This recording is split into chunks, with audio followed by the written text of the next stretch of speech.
नमस्कार विद्यार्थी मित्रांनो, तुमचं सर्वांचं स्वागत आहे आपल्या IIA प्लॅटफॉर्मवरती. आपण लास्ट लेक्चरमध्ये वाददोष कव्हर केलाय.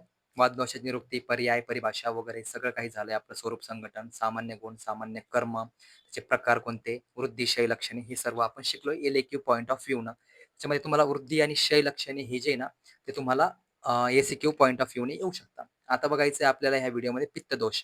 पित्तदोष इम्पॉर्टंट आहे एल-ए-क्यूसाठी. युनिव्हर्सिटीसाठी एल-ए-क्यूसाठी हा इम्पॉर्टंट दोष आहे. त्यानंतर वृद्धिशय लक्षणे सुद्धा इम्पॉर्टंट आहेत एस-क्यूसाठी. ठीक आहे. आता आपण सुरू करत आहोत. निरुक्ती काय रे पित्तदोषची? तपसंताप आहे. म्हणजे तप करताना जो दिव्यागी तयार होतो त्यामुळे सर्व पाप नष्ट होतात. तो अग्नी म्हणजे पित्तासारखा असतो. ज्यामध्ये अग्नी असतो त्याला पित्त असे म्हणतात. ठीक आहे. जठर अग्नी तो पित्त असतो.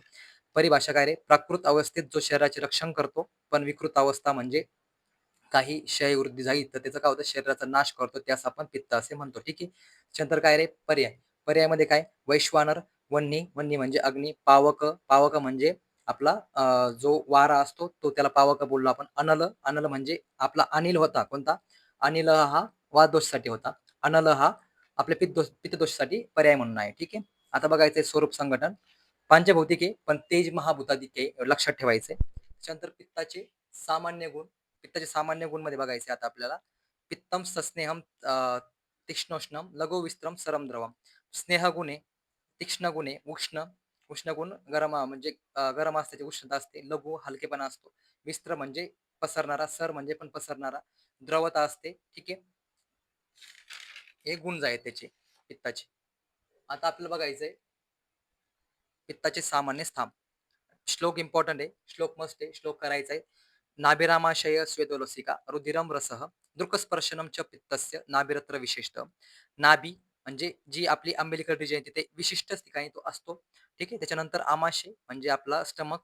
स्वेद म्हणजे आपले जे घाम वगैरे येतो त्या ठिकाणी असते. रक्त, लसिका, रस, नेत्र आणि त्वचा. ठीक आहे. या ठिकाणी पित्ताचे सामान्य स्थान असतात. आता तुम्हाला पित्ताचे सामान्य स्थान म्हणजे समजा पित्त दोषाची निरुक्ती लिहून पित्ताचे सामान्य स्थान असं जर तुम्हाला एल-ए-क्यूला आलं, येण्याचे चान्स कमी आहेत थोडेसे. पण जर एस-क्यू साठी आला समजा, तर हे पूर्ण एक्सप्लेन करायचंय. आमाशयाच्या ठिकाणी कसं काय, ठीक आहे. श्वेत, रक्त, रक्तामध्ये रक्त आणि पित्ताचा आश्रय संबंध कसा आहे, ठीक आहे, ते बघायचं आपल्याला. आता पित्ताची कार्य बघायचे. पित्तम पक्तुष्म दर्शने शुद्ध त्रुटी रुची प्रभा मेधादी शौर्य तनु मार्दवे. शौर्य अतनु मार्दवे. पक्ती म्हणजे पाचन, उष्मा म्हणजे उष्णता, शरीराच्या क्रिया चालवण्यासाठी आवश्यक म्हणजे मेटाबॉलिझम मधून जी एनर्जी निघते त्याला आपण उष्णता बोलतो. बघायचंय चयापचय क्रियेतून उष्णता निर्माण होते. दर्शन म्हणजे पाहणे, आपल्या डोळ्यातून दिसणे, आपलं रूपग्रहण करणे, हे त्याचे फंक्शन आहे. ठीक आहे. शुत म्हणजे शुदा किंवा भूक लागणे. त्रुट म्हणजे तृष्णा किंवा तहान लागणे. रुची चव,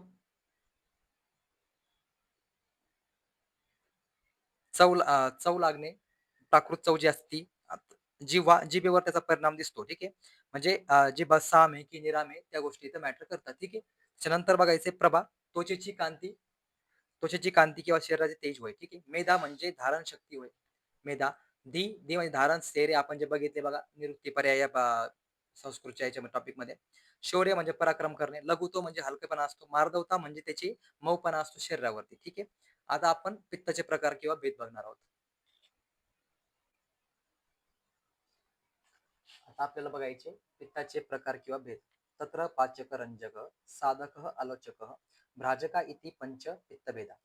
पाच हे बघा, हा टेबल तुम्हाला करून दिलाय. हा टेबल एकदम सोपा आहे. याच्यामध्ये तुमचे पाच प्रकारचे जे पित्त आहेत ते पाच प्रकारचे पित्त पूर्णतः इथे मी कव्हर केले. ठीक आहे. त्याच्यामुळे हा टेबल तुम्हाला मस्ट आहे. या साईडला गुण स्थान कर्म आहे. स्ट्रेट जायचंय आणि बघायचंय. ठीक आहे. आता आपण बघणार पाचकचे गुण लघु, तीक्ष्ण आणि विस्त्र आहे. ठीक आहे. रंजकचा गुण कोणता आहे रे? सर आहे. साधकचा गुण कोणता आहे? लघु. आलोचकचा तीक्ष्ण उष्ण आणि भ्राजकचा सस्नेह. हे सगळे गुण तुम्हाला पित्तामध्ये कॉमन दिसतात, बरोबर ना?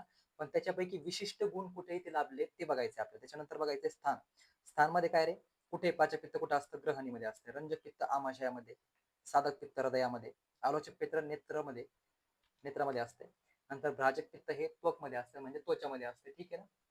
हा. त्याच्यानंतर कर्म बघायचे. कर्म म्हणजे त्याचं कार्य बघायचंय. आहार, पाचन, सार, किट्ट विभाजन म्हणजे डायजेशन असते पाचपित्ताचं काम. त्याच्या नावात बघा पाचन.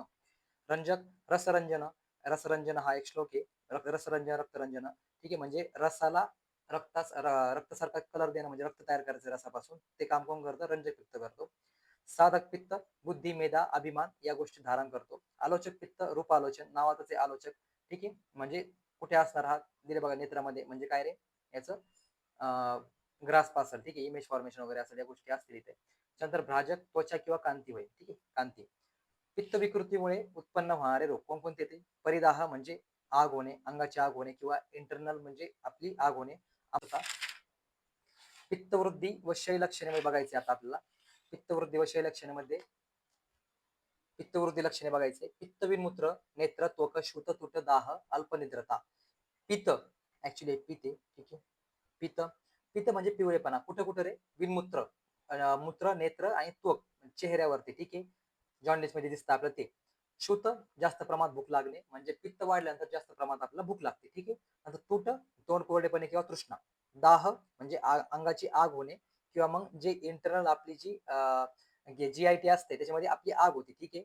आपलं ऍसिडिटी वगैरे वाढल्यानंतर. अल्पनिद्रता म्हणजे कमी झोप येते, झोपणी व्यवस्थित होत नाही. ठीक आहे. त्याच्यानंतर पित्तक्षयाची लक्षणे बघायचे. पित्ते मंदो अनल, शीतम प्रबाहानी. मंदो अनल अग्निमंद होतो, जाठराग्नी. कोणता रे? जाठराग्नी. ठीक आहे. शीतम शारीरिक उष्णता कमी होते. प्रबाहानी म्हणजे त्वचेची कांती कमी होते. ठीक आहे. प्रबाहानी प्रभाची हानी होते. ठीक आहे. त्यानंतर दोष व त्यांचा ऋतूसोबत संबंध जो असतो बघायचा आपला.